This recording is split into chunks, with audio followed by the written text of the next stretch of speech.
Hola a todos y bienvenidos de nuevo al canal. Hoy vamos a viajar en el tiempo, más de 2200 años atrás, para explorar una de las dinastías más importantes y controvertidas de la historia de China, la dinastía Qin.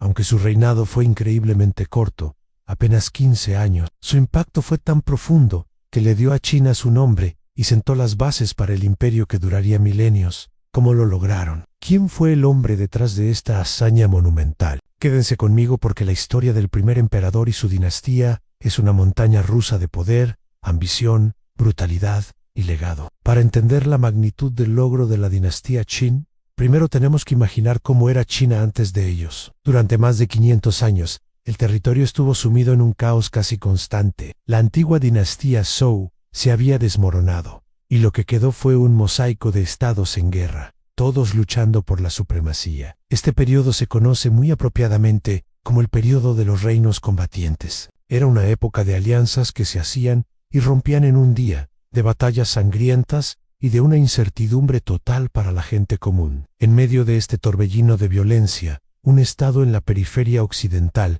considerado casi bárbaro por sus rivales más sofisticados del centro, comenzó a ganar poder. Ese estado era Qin. El ascenso de Qin no fue una casualidad. Se debió en gran parte a una serie de reformas radicales implementadas por un estadista llamado Shang Yang, un siglo antes de la unificación. Shang Yang era un seguidor de una filosofía conocida como el legalismo, a diferencia del confucianismo, que hablaba de moralidad y virtud. El legalismo era mucho más pragmático y, se podría decir, despiadado. Creía que la naturaleza humana era egoísta y que la única forma de gobernar era a través de leyes estrictas y castigos severos. Bajo sus reformas, el estado de Qin se transformó. Se abolió la vieja aristocracia feudal y se reemplazó por una meritocracia donde el rango se ganaba en el campo de batalla. La agricultura se potenció para alimentar a sus ejércitos masivos y la sociedad entera se militarizó. Cada hombre era un soldado en potencia, y cada familia tenía el deber de contribuir al poder del Estado. Estas reformas hicieron a Qin increíblemente eficiente y poderoso, pero también brutal. Y entonces, en el año 246 a.C., un joven de 13 años subió al trono de Qin. Su nombre era Yin Zheng. Nadie en ese momento podría haber imaginado que este adolescente se convertiría en una de las figuras más determinantes de la historia mundial. Durante sus primeros años, gobernó bajo la regencia de su primer ministro, Wei, una figura fascinante y poderosa por derecho propio. Pero una vez que Yin Zheng alcanzó la mayoría de edad, no tardó en tomar las riendas del poder con una determinación de hierro. Se deshizo de Wei y de cualquier otra facción que amenazara su autoridad, demostrando desde el principio que no toleraría ninguna oposición. Con el control absoluto del estado más poderoso de China, Yin Zheng se embarcó en la campaña militar final para cumplir el sueño de generaciones de reyes de Qin, la unificación de todo lo que hay bajo el cielo, uno por uno. Los demás estados cayeron ante la implacable maquinaria de guerra de Qin. Han fue el primero, en 230 a.C. Luego, Zhao, Wei, el poderoso estado de Chu, Yan, y finalmente, en el 221 a.C., el último estado, Kui, se rindió sin luchar. En menos de una década, Yin Zheng había logrado lo que nadie había hecho en 500 años. Había conquistado a todos sus rivales y puesto fin al periodo de los reinos combatientes. Pero la conquista era solo el primer paso. Yin Zheng sabía que gobernar un territorio tan vasto y diverso era un desafío aún mayor.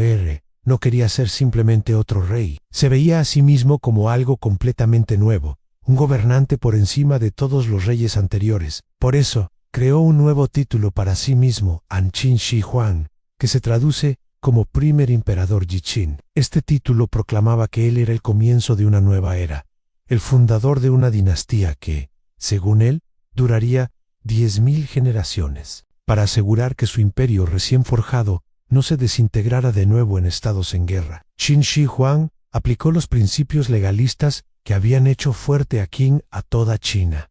Impuso una centralización del poder sin precedentes. Abolió los viejos estados y sus fronteras, dividiendo el imperio en 36 comandancias, todas gobernadas por funcionarios nombrados directamente por él. En esto, rompía con la tradición feudal y aseguraba que la lealtad fuera hacia el emperador, no hacia señores locales. Pero sus reformas fueron mucho más allá de la política. El emperador entendió que para unificar un imperio necesitaba unificar a su gente. Por eso, estandarizó casi todos los aspectos de la vida. Impuso un único sistema de escritura para todo el imperio, eliminando las variaciones regionales. Esto fue crucial, porque aunque la gente hablaba diferentes dialectos, todos podían comunicarse a través de una escritura común, un legado que perdura hasta hoy. También estandarizó la moneda, creando una moneda de cobre redonda con un agujero cuadrado en el centro. Estandarizó los pesos y las medidas, e incluso el ancho de los ejes de los carros. ¿Por qué esto último? Para que todos los carros pudieran circular por las nuevas carreteras que estaba construyendo a lo largo del imperio, facilitando el comercio, el movimiento de tropas y la comunicación. En esencia, estaba creando una identidad china unificada a la fuerza. Una de las obras más famosas asociadas con Qin Shi Huang es, por supuesto, la Gran Muralla China. Ahora, es importante aclarar que él no construyó toda la muralla que vemos hoy. Esa es en gran parte de la dinastía Ming, muchos siglos después. Lo que hizo fue conectar y reforzar las murallas defensivas que ya existían en el norte, creando una barrera formidable contra las incursiones de las tribus nómadas, especialmente los Xiongnu. Este proyecto monumental requirió el trabajo forzado de cientos de miles de personas, muchos de los cuales murieron en el proceso, lo que le dio a la muralla el sombrío apodo de el cementerio más largo de la tierra. Sin embargo, el gobierno de Qin Shi Huang fue también un reinado de terror. Fiel a sus principios legalistas, no toleraba la disidencia. Cualquier crítica al gobierno era castigada con una crueldad extrema. El episodio más infame de su represión fue la quema de libros y el entierro de eruditos en el 213 a.C., para silenciar las críticas de los intelectuales confucianos que idealizaban el pasado feudal. El emperador ordenó quemar todos los libros que no fueran sobre medicina, agricultura o la historia del estado de Qin.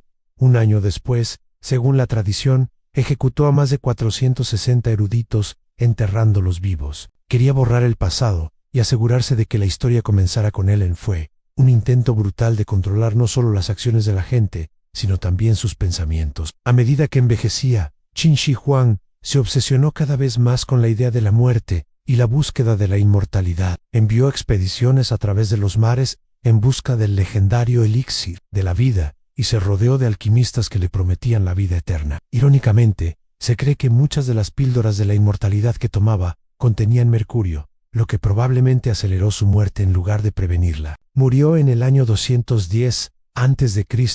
durante uno de sus viajes por el imperio. Pero incluso en la muerte, el primer emperador planeó gobernar. Su tumba, cerca de la actual Xi'an, es uno de los descubrimientos arqueológicos más espectaculares de la historia. Durante décadas, miles de artesanos trabajaron en la construcción de este mausoleo subterráneo, una réplica de su imperio, y para protegerlo en el más allá, mandó crear un ejército entero de soldados de terracota. Cada uno de los más de 8.000 guerreros tiene rasgos faciales únicos, junto con caballos y carros de guerra, todos dispuestos en formación de batalla. Es un testimonio asombroso de su poder, su ego y su miedo a la muerte. La muerte del primer emperador fue el principio del fin para su dinastía. Su sucesor, su segundo hijo, fue un gobernante débil y manipulable. Las políticas brutales y los impuestos aplastantes que habían mantenido el imperio unido bajo el puño de hierro de Qin Shi Huang ya no podían sostenerse. El resentimiento que había estado hirviendo bajo la superficie finalmente estalló.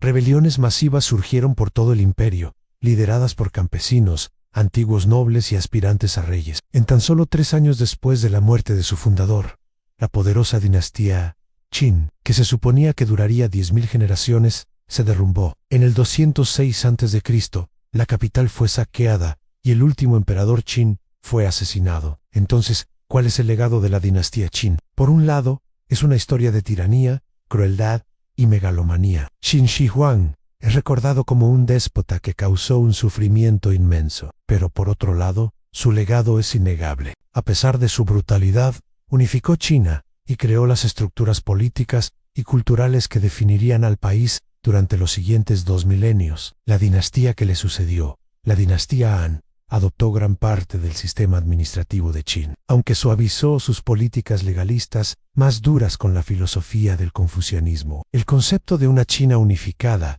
gobernada desde un centro fuerte, la escritura común, las infraestructuras, todo eso fue herencia de Qin, La historia de la dinastía Qin nos enseña una lección poderosa sobre el poder y el legado. Nos muestra que la unidad puede forjarse a través de la fuerza, pero que la tiranía engendra su propia destrucción. Qin Shi Huang logró la inmortalidad, pero no de la forma que él quería. No vive para siempre, pero su nombre y su impacto, tanto para bien como para mal, están grabados para siempre en la historia de China y del mundo. ¿Qué piensan ustedes? ¿Fue Qin Shi Huang un visionario o un tirano monstruoso? ¿O quizás ambas cosas a la vez? Déjenme sus opiniones en los comentarios. Me encantaría leer lo que piensan. Y si les ha gustado este viaje al pasado, no olviden darle a me gusta, suscribirse al canal y activar la campanita para no perderse nuestros próximos vídeos. Gracias por acompañarme y nos vemos en la próxima aventura histórica.